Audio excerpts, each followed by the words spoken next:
वो समय था जब तलवंडी के खेतों में धूप तेज हुआ करती थी।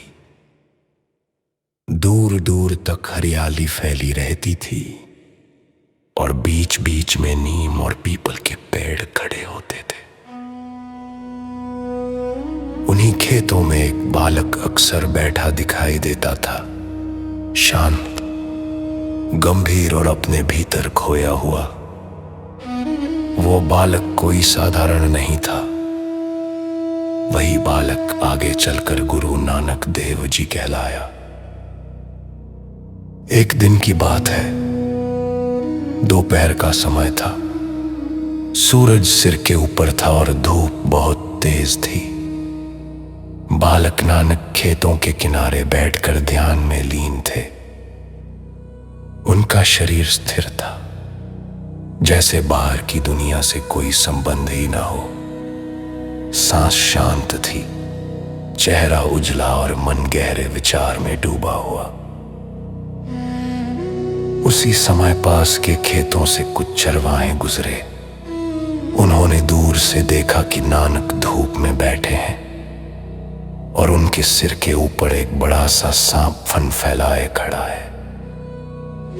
सांप अपनी फन से नानक के सिर पर छाया किए हुए था, जैसे कोई छतरी ताने खड़ा हो। चरवाहे घबरा गए। वे चिल्लाए, अरे नानक के ऊपर तो सांप खड़ा है, ये तो काट लेगा, जल्दी चलो। वे दौड़ते हुए गांव पहुंचे और लोगों को बुला लाए। कुछ लोग डर के मारे पीछे खड़े रहे, कुछ हाथों में डंडे लेकर आगे बढ़े। सबके मन में एक ही बात थी, सांप किसी भी पल डस सकता है। जब लोग पास पहुंचे तो उन्होंने जो दृश्य देखा वो उनकी समझ से बाहर था। सांप ना तो फुफकार रहा था, ना आक्रामक था। वो बिल्कुल शांत था। उसने अपने फन से नानक के सिर को धूप से बचा रखा था, जैसे कोई सेवक अपने स्वामी की सेवा कर रहा हो। नानक अभी भी ध्यान में थे, न उन्हें धूप की सुध थी, न सांप की। उनके लिए वो क्षण भीतर की यात्रा का था। लोगों ने हिम्मत करके शोर मचाया।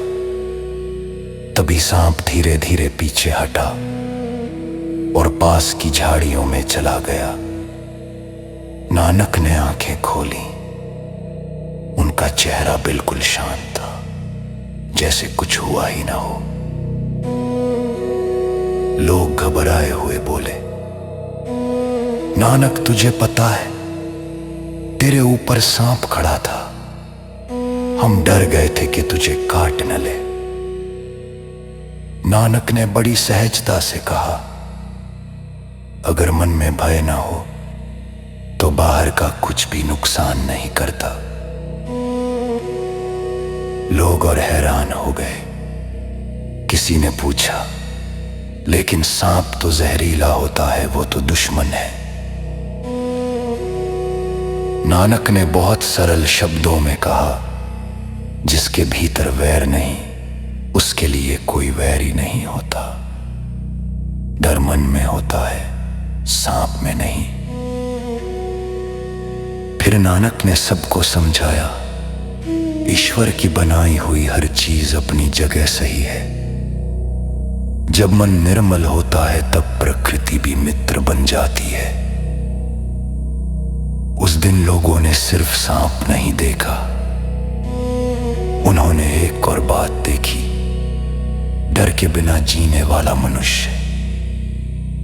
यह साखी हमें सिखाती है कि असली सांप बाहर नहीं होते, असली सांप हमारे भीतर होते हैं।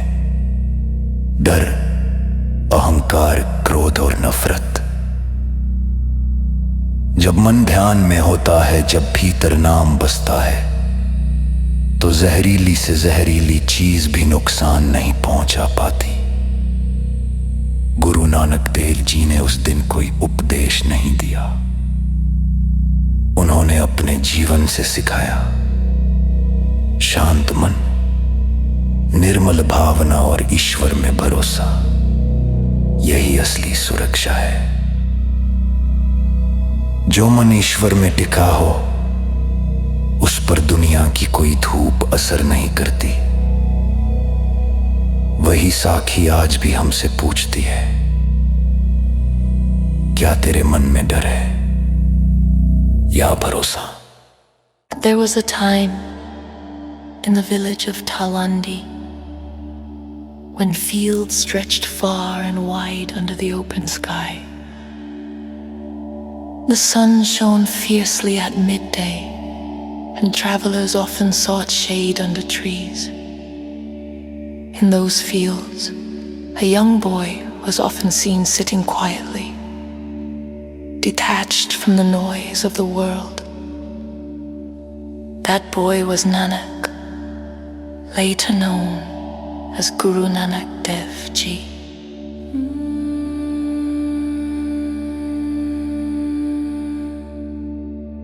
One afternoon, when the sun stood directly overhead, Nanak sat near the edge of the fields, absorbed in deep meditation.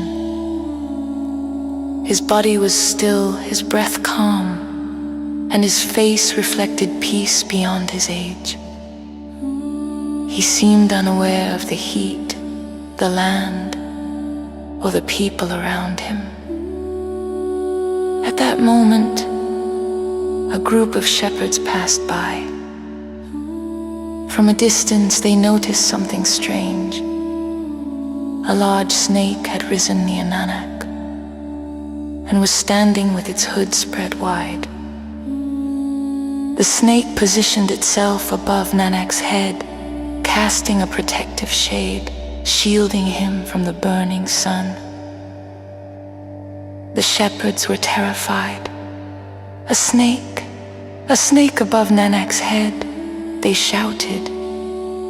They rushed toward the village, calling others to come quickly.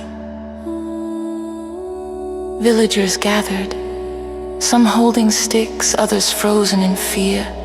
Everyone expected danger. But as they approached, they witnessed something beyond logic. The snake was calm. It did not hiss or strike. It stood silently, offering shade like a guardian serving its master. Nanak remained in meditation, untouched by fear or awareness of the snake. His mind was turned inward. When the villagers made noise, the snake slowly lowered itself and disappeared into the bushes. Nanak opened his eyes. His expression was peaceful, as though nothing unusual had occurred. The villagers exclaimed, "Nanak, do you know a snake was standing over you? We were afraid it would bite you." Nanak replied gently, "When there is no fear in the mind, nothing outside can harm you." The people were astonished. "But snakes are dangerous," someone said. "They are enemies." Nanak answered softly, "For one who holds no hatred within, there is no enemy outside. Fear lives in the mind, not in the snake." He continued, "Everything created by the divine has its place. When the heart is pure and the mind is still, nature itself becomes a friend."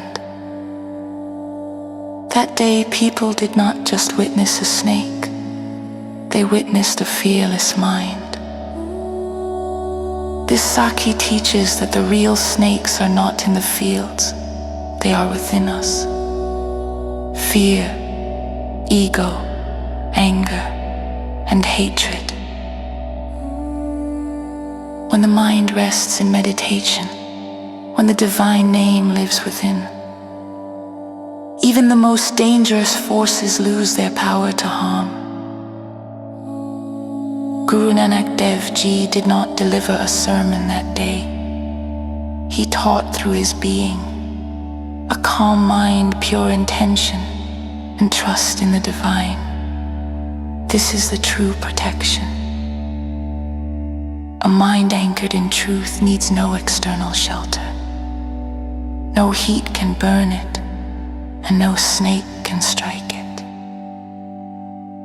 This Sakhi still asks us today, do you live in fear, or do you live in trust?